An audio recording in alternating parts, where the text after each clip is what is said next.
lihat nih fotonya ada tulang muda. Ini penyebab sakitnya. Kalau ini penyebab sakitnya berarti harus dioperasi dong. Ya kan? Jadi bukan tulang muda. Ini plantar fasciitis. Sering sekali tumitnya sakit, terutama pada waktu bangun tidur, pas pertama kali napak, tumitnya sakit. Ya, ini termasuk penyakit rematik non-inflamasi. Sakit pinggang, sakit leher, ini juga termasuk penyakit rematik non-inflamasi. Ini bengkak nih tiba-tiba ya. Ini bursitis, ini juga penyakit rematik non-inflamasi.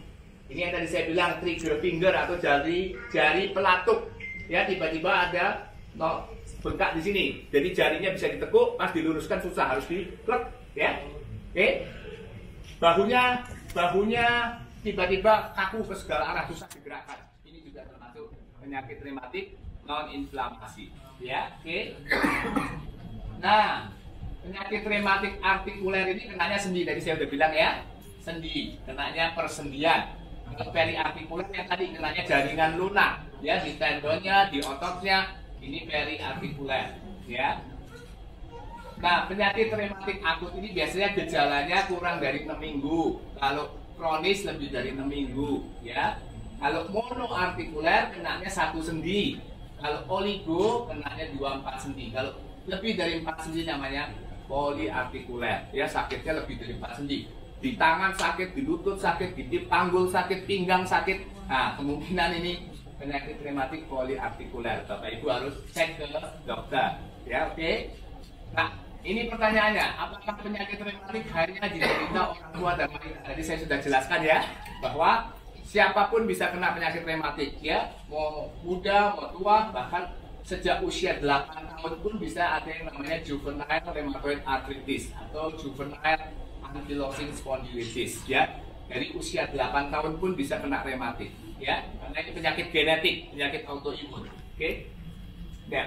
Siapa yang menangani? Nah, Bapak Ibu kalau sakit rematik ke dokter siapa? Bingung kan? Ya. Ke dokter siapa? Nah, dokter yang menangani penyakit rematik adalah dokter yang berhubungan dengan muskuloskeletal, otot, tulang, dan sendi, yaitu bisa ke dokter spesialis ilmu kedokteran fisik dan rehabilitasi seperti saya ya, spesialis ilmu kedokteran fisik dan rehabilitasi, atau ke dokter penyakit dalam yang subbagian reumatologi, biasanya kami ada gelarnya KR, konsultan reumatologi, atau ke dokter ortopedi, boleh ya. Jadi kalau Bapak Ibu ada gejala sakit nyeri muskuloskeletal, bisa berobat ke dokter ini ya, bukan ke dokter saraf ya, meskipun nyeri gejalanya, bukan ke dokter saraf ya. Sekali lagi ya Bapak Ibu ya, ini oke. Nah, bagaimana penanganannya? Pengobatannya biasanya kalau penyakit rematik ini tergantung jenis rematiknya apa ya. Yang pertama bisa dengan farmakologis, jadi dengan obat-obatan ya. Nah, yang kedua bisa tanpa obat-obatan, dan yang kalau sudah parah, sudah tulangnya rusak ya harus dibedah, diganti tulangnya, sendinya diganti ya. Nah, yang paling hati-hati adalah obat-obatan rematik ini. Saya selalu tekankan hati-hati ya, karena obat-obat rematik itu banyak efek samping ya.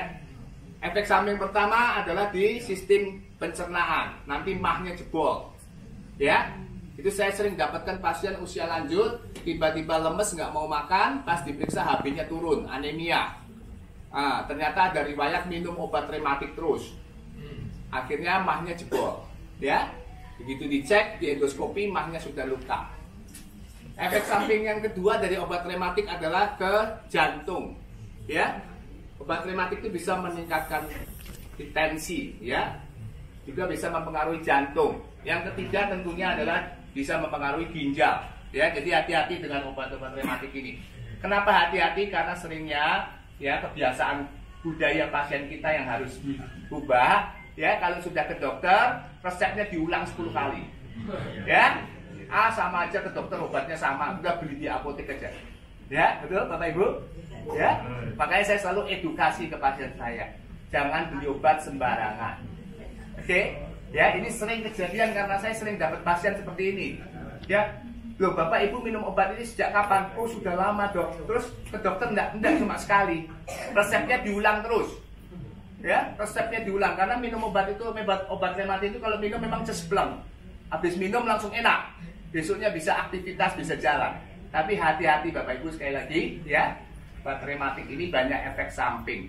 Obat anti radang atau yang disebut NSAID, non steroid anti-inflammatory drugs. Ini NSAID ini model kayak obat anti radang ya, bukan tahan sakit ya Bapak Ibu ya. Obat anti radang ini penggunaannya kalau mau jangka panjang harus diawasi dokter karena tadi banyak efek samping ya. Tapi seringnya kita beli sendiri jadi timbul efek samping ya, hati-hati.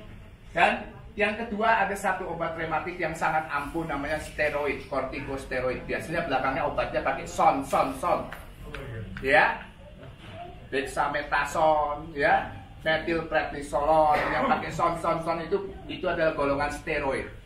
Memang itu obat untuk rematik, untuk anti radang ya, dan sangat ampuh. Minum itu besok sudah bisa lari, tapi efek sampingnya banyak sekali ya. Tulangnya bisa kropos, nanti tensinya bisa naik, gula darahnya bisa naik, kulitnya bisa jerawatan, ya, ginjalnya bisa rusak. Nah, ini zaman dulu 10 tahun lalu sering dijual di apotek, namanya pil kombinasi. Pilnya warna-warni, ya. Biasanya apotek itu suka jadi dokter sendiri, ya. Maaf ya kalau ada yang punya apotek, tapi ini kenyataan. Ya, ini kenyataan. Oh, sakitnya apa? Oh, ini aja obatnya. Ya. Betul kan? Itu yang terjadi. Ya, makanya saya selalu edukasi. Ya. Dulu 10 tahun lalu itu banyak ditemukan steroid dijual bebas, pilnya kombinasi. Oh, ini pil rematik, ibu sakit pinggang, pegel-pegel, ini pil kombinasi, sangat efektif. Itu isinya semua steroid. Diminum memang cespleng. Ya, pilnya biasanya warna-warni. Diminum cespleng enak. Ini obat asam urat, pil kombinasi, jamu asam urat, isinya steroid semua. Diminum memang langsung bengkaknya hilang, jalannya enak. Tapi jadi pasien jadi ketagihan. Begitu sakit lagi, beli lagi, diulang lagi. Tahu-tahu mahnya jebol, tensinya naik, gula darahnya naik, ya, ginjalnya kena. Ya, jadi hati-hati sekali dengan obat-obat rematik ini ya. Harus konsultasikan ke dokter karena obat rematik itu seperti pisau bermata dua, bisa juga membunuh, bisa mengobati. Oke? Ya. Nah, pengobatan tanpa obat yaitu adalah bisa dengan fisioterapi ya, exercise, latihan ya, dengan alat bantu jalan ya, bisa juga dengan yang lain, dan kalau sudah lututnya sudah rusak ya, tindakan bedah ya. Jadi hati-hati. Oke. Nah, ini pertanyaannya tadi saya sudah jelaskan ya, apakah obat rematik aman ya? Obat rematik itu sangat hati-hati penggunaannya karena banyak efek samping. Efek samping pertama adalah ke pencernaan, kedua ke jantung, dan ketiga juga ke ginjal ya.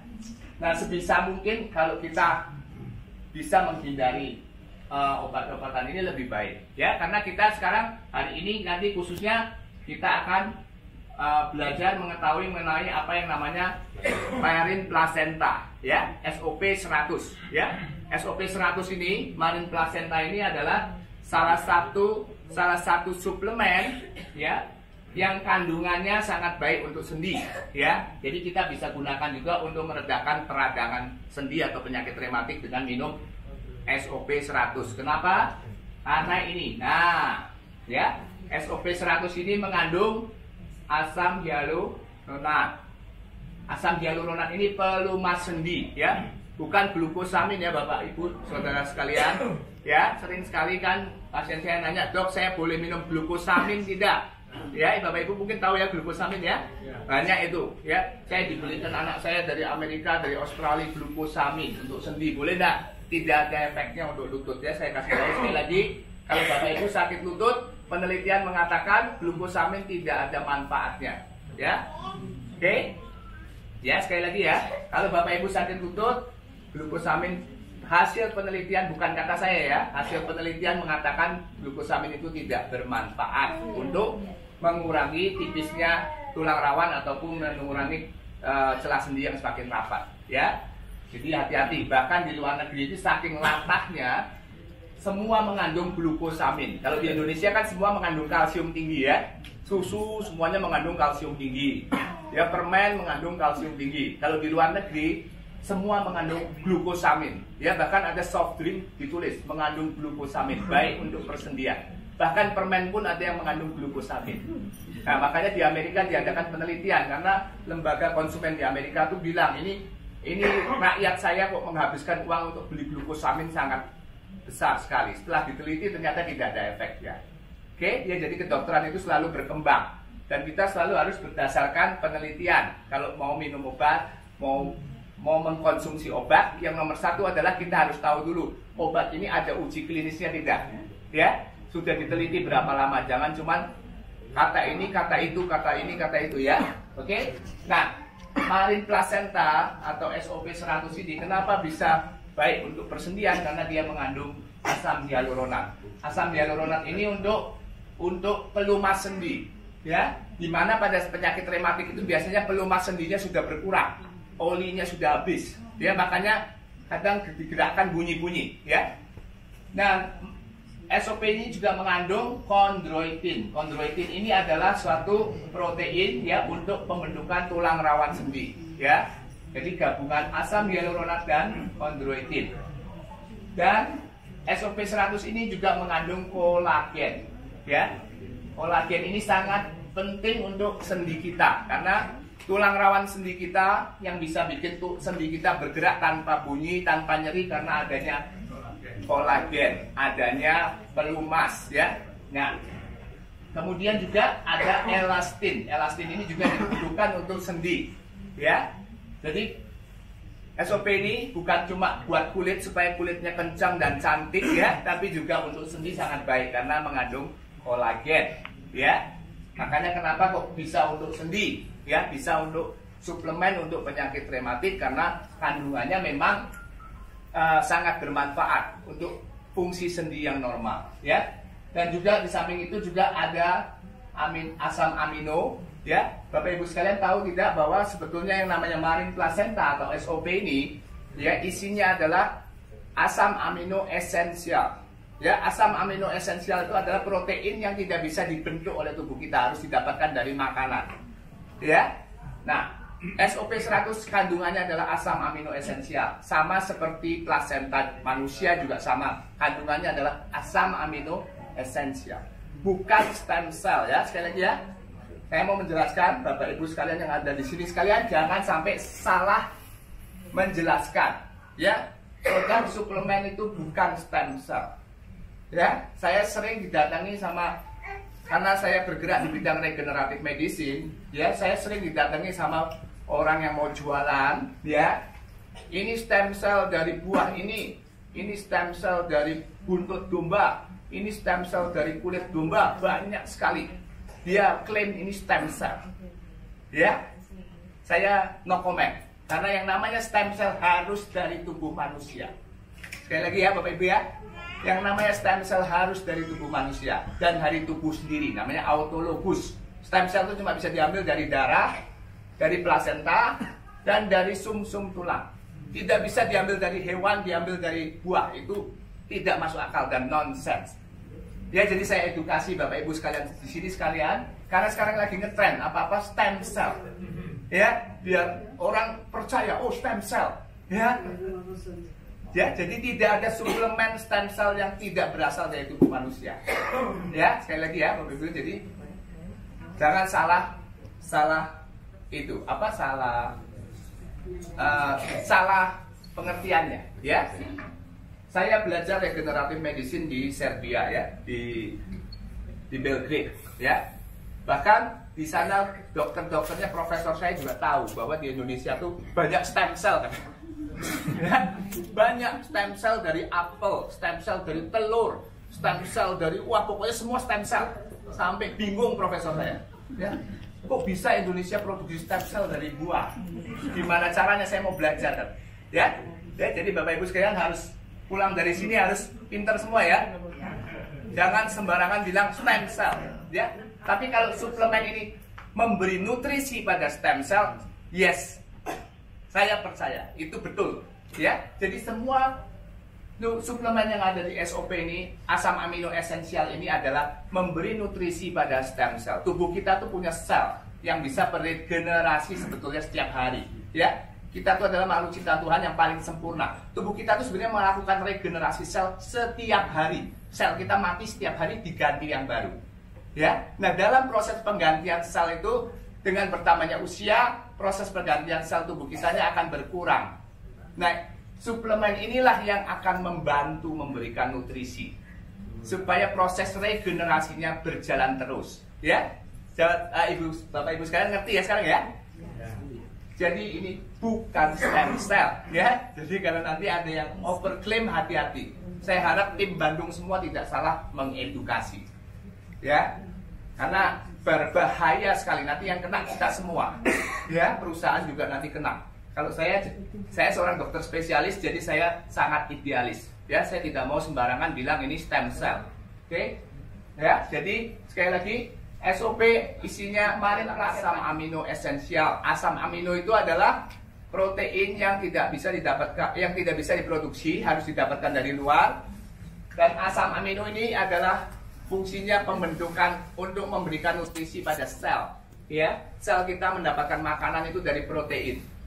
Ya, sel kita mendapatkan makanan dari asam amino. Ya, semua kerusakan sel kita mendapatkan makanan dari asam amino. Makanya kenapa marin plasenta ini bisa untuk meregenerasi sel, betul, ya, karena dia memberikan nutrisi pada sel, ya. Oke, jadi jelas ya Bapak Ibu ya. Sekarang ngerti kan apa itu marin plasenta? Kenapa kok bisa untuk sendi, ya, bukan cuma untuk apa kulit, untuk rambut, ya. Kenapa bisa untuk regenerasi sel? Bapak Ibu harus mengerti karena isinya adalah nutrisi untuk sel, dan untuk sendi karena isinya juga adalah mengandung pelumas sendi, mengandung kolagen dan elastin. Oke. Nah, apakah penyakit rematik bisa sembuh? Pertanyaannya kan, ya. Sering sekali kan Bapak Ibu sekalian, ya, saya jelaskan bahwa kesembuhan suatu penyakit itu cuma ada 3 ya Bapak Ibu ya. Satu adalah sembuh dalam arti kata penyakitnya tidak ada lagi di dalam badan kita. Contohnya kita kena infeksi kuman, ya, batuk pilek, ada kumannya. Kita berikan antibiotik, kumannya mati, selesai. Tidak ada lagi di dalam tubuh kita. Itu kriteria sembuh yang sering orang awam anggap. Dok, saya bisa sembuh tidak? Ya. Nah, yang kedua kriteria sembuh adalah namanya remisi. Ya. Remisi itu adalah penyakitnya tetap ada di badan kita, tapi tidak berbahaya, tidak menjadi aktif, tidak menimbulkan komplikasi. Namanya remisi. Remisi ini adalah penyakit-penyakit genetik, asma, penyakit rematik, autoimun. Tujuan dokter mengobati adalah penyakitnya dibikin tidur, karena genetiknya tidak bisa dirubah. Kriteria sembuh yang ketiga adalah paliatif, penyakit stadium akhir, cancer, HIV stadium akhir. Tujuan dokter ngobatin apa? Supaya penderita pasien itu bisa benar-benar rest in peace tanpa penderitaan. Ya, jadi diobatinnya apa? Nyerinya diobatin, ya. Itu namanya paliatif, ya. Jadi Bapak Ibu sekalian, semua penyakit apapun kriteria sembuhnya cuma 3. Tergantung jenis penyakitnya. Sembuh dalam arti kata di tubuh kita tidak ada lagi, atau remisi. Remisi penyakitnya tidur, tidak berbahaya. Atau paliatif, dokter hanya mengobati gejalanya supaya pasien penderitaannya berkurang, kualitas hidupnya tetap baik, ya, dan bisa meninggal dengan tanpa penderitaan. Ya, itu semua penyakit, ya. Jadi kalau Bapak Ibu tanya ke dokter, "Dok, saya bisa sembuh nggak?" Nah, dokter pasti tanya dulu, sakit ibu apa? Ya. Tapi jangan bilang, "Oh, ini penyakit orang tua." Nah, saya paling sebel kalau ada yang bilang begitu. Ya, sering kali pasien saya bilang, "Dok, kata dokter saya ini penyakit orang tua." Saya bilang semua orang pasti tua. Kalau begitu kamu kenapa datang ke saya? Kan namanya juga penyakit orang tua. Sudah aja terima. Betul? Kenapa datang ke saya berobat? Itu saya paling sebel kalau ada yang bilang, "Oh, ini penyakit orang tua. Nggak bisa diapa-apain." Loh, kenapa saya harus datang ke Anda? Kalau saya jadi pasiennya, saya akan tanya ke dokternya, "Kenapa saya datang ke Anda? Kalau ini penyakit orang tua." Semua juga pasti tua. Semua juga pasti akan kena penyakit ini. Terus saya kan datang mau cari solusi. Ya, jadi Bapak Ibu sekalian yang ngerti ya maksudnya ya. Jadi kriteria kesembuhan itu ada 3. Bukan bilang, "Oh, ini penyakit orang tua, nggak bisa diapa-apain, juga percuma lah." Bukan begitu, ya. Bukan begitu. Oke? Nah, ini adalah kriteria penyakit rematik ini, termasuk sembuhnya adalah remisi, penyakitnya bikin tidur. Apa kriteria remisi? Ya, pasiennya nggak ada nyeri, nyerinya hilang. Kemudian kalau di aktivitas sehari-harinya tidak terganggu, ya. Kemudian staminanya juga lebih baik, ya. Dan dari pemeriksaan darah, tanda-tanda radangnya berkurang, laju darahnya berkurang, HSCRP-nya juga berkurang. Ini kriteria remisi penyakit rematik. Oh ya, saya lupa satu hal lagi. AFC ini kenapa bisa untuk mengobati penyakit untuk suplemen artritis atau penyakit rematik karena dia mengandung antioksidan, ya. Nah, antioksidan ini diperlukan di tubuh kita untuk membantu proses regenerasi.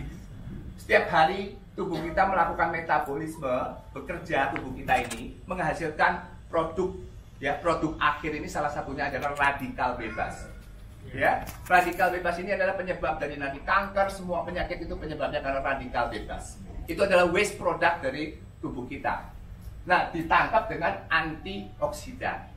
Antioksidan ini ada yang tidak bisa diproduksi oleh tubuh kita sendiri, harus didapatkan dari makanan, ya, harus didapatkan dari luar. Nah, SOP Marine Placenta ini karena mengandung banyak asam amino dan dia berfungsi sebagai antioksidan, ya, makanya bisa untuk mengobati atau suplemen penyakit rematik. Oke, apa komplikasinya kalau tidak diobati penyakit rematik? Komplikasinya tentunya jadi cacat, ya. Kakinya jadi bengkok, ya. Kemudian apa? Kalau sudah kakinya bengkok, aktivitas sehari-harinya terganggu, ya. Jadi kaku, mau kemana-mana males, ya. Biasanya ikut arisan, ya. Biasanya tiap tahun pergi jalan-jalan karena kakinya kaku, kakinya bengkok, tidak bisa. Akhirnya apa? Depresi, ya. Depresi, ya. Biasanya tiap tahun jalan-jalan, sekarang kakinya sakit, tidak bisa kemana-mana. Ya, lama-lama kalau didiamkan lagi timbul deformitas, kelainan bentuk sendinya, bengkok-bengkok, ya. Terus kalau sudah deformitas begini harus dioperasi, ya. Oke, ini adalah komplikasinya. Penyakitnya tidak mematikan, tapi mengganggu aktivitas sehari-hari dan mengganggu fungsi kita sehari-hari, ya. Oke, apa hubungannya? Nah, ini penting sekali, ya, bapak-bapak, ibu-ibu, ya. Seringkali pasien nanya, dok, saya tidak boleh makan apa? Karena kata teman saya, jangan makan yang hijau-hijau. Ya, benar, sering dengar itu? Ya, jangan makan yang hijau-hijau, nanti jadi rematik. Jangan makan yang dingin-dingin, nanti jadi rematik. Ya, betul? Saya kasih tahu bahwa penyakit rematik tidak ada hubungannya sama makanan. Sampai saat ini, ya, secara kedokteran penelitiannya tidak ada yang berhubungan, mengatakan ada hubungan langsung dengan makanan, kecuali asam urat, Wow. Tapi bukan berarti semua sakit sendi asam urat, ya. Sekali lagi, ya, kadang-kadang, oh ini sendinya sakit, asam urat ini, ya. Sama seperti, oh ini ototnya pegel, kolesterolnya tinggi. Nah, itu salah. Kolesterol tinggi tidak pernah bergejala. Sekali lagi, bapak ibu, ya, jangan salah, itu udah puluhan tahun ini ilmu yang salah, ya. Pegel-pegel langsung bilangnya kolesterol tinggi. Pas dicek, oh kebetulan memang tinggi, tapi bukan karena kolesterol tinggi menyebabkan sakit otot. Itu salah. Makanya kenapa dokter menyarankan kalau kita kolesterolnya tinggi harus dicek rutin, minimal 3 bulan sekali, cek darah atau 6 bulan sekali. Karena kolesterol tinggi tidak pernah gejala. Tahu-tahu jantungnya nyumbat, tahu-tahu stroke. Pas dilihat, oh kolesterolnya ternyata tinggi. Ya, faktor risiko kolesterol tinggi itu menyumbat pembuluh darah karena dia lemak, tidak menimbulkan gejala. Tapi obat kolesterol yang dimakan jangka panjang bisa merusak otot. Ya, jadi sekali lagi, ya, bapak ibu, ya, ini penting ini, ya, obat kolesterol yang dimakan jangka panjang, jenis-jenis obat kolesterol tertentu bisa menimbulkan namanya miopati, kerusakan otot. Ya, bukan berarti kalau kolesterolnya tinggi ototnya pegel, ya. Itu salah. Kemudian juga sama, sakit sendi asam uratnya tinggi, belum tentu. Ya, bapak ibu, ya, jelas, ya. Belum tentu asam urat. Jadi penyakit rematik tidak ada hubungannya sama makanan, ya. Belakangan beberapa tahun lalu lagi ngetren. Pernah dengar makan kismis direndam dry gin? Pernah dengar? Makan buah cengkaleng, pernah dengar? Nah, daripada makan itu mending makan SOP. Sudah jelas penelitiannya, ya. Sudah jelas penelitiannya, sudah jelas kandungannya, ya. Kalau makan cengkaleng, ya, mesti berapa ton makannya, ya kan? Kalau makan kismis direndam dry gin, ya, mesti berapa banyak? Apa? Tidak ada penelitiannya.